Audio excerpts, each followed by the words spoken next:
I spent 15 years working in Southeast Asia with a minority language group with Wycliffe Bible translators.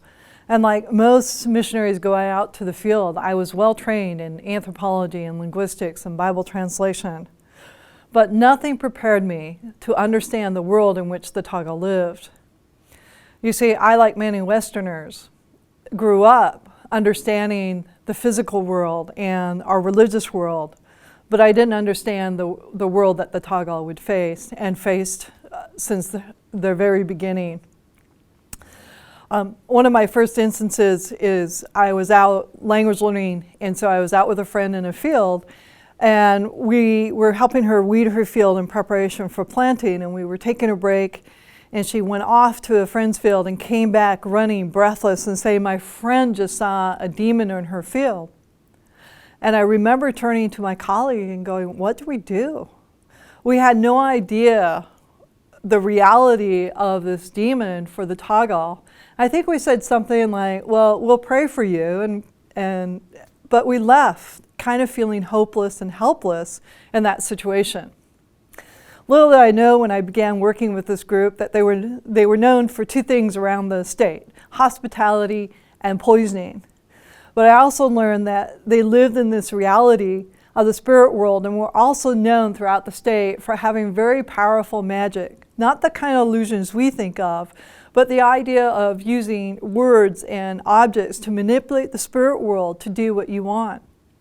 You see, as a Westerner, I was trained, like many other Westerners, in a dualistic worldview. My religion answered the important questions of life, things like who I am, why I'm here, what will happen to me after death, why is there fear, why is there anger, why is there hate. But on the physical world, I had learned that science and empirical evidence is what was important. I had no room in the middle, what Paul Hebert calls the excluded middle, for things like supernatural beings that affect my life every day, things like ancestors, ghosts, spirits, demons. But yet it was this world in which the Tagal lived. This world is what caused sickness. This world is what caused pain and sorrow.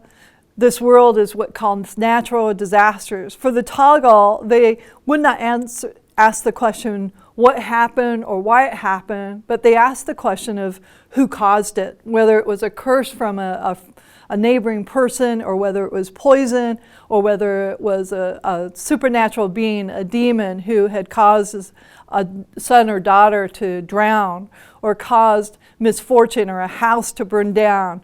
They looked for who was causing that, particularly with illness. And when somebody became sick, they needed to go to the shaman.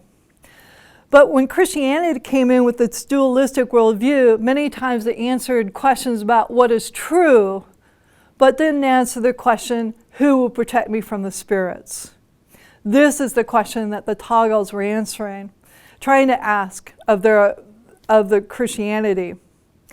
After a few years, after I began to work with Tagal evangelists, I asked them, I told them the situation about the field and what would they do if they were encountered the same situation. And they said, "So this is what we do. You see, in our culture, if someone is attacked by a demon or someone sees a bad omen, there is a way we can protect ourselves by offering a sacrifice. It's called a pamarawakan. We would kill a chicken or wild pig, and then the blood would protect us from the spirits."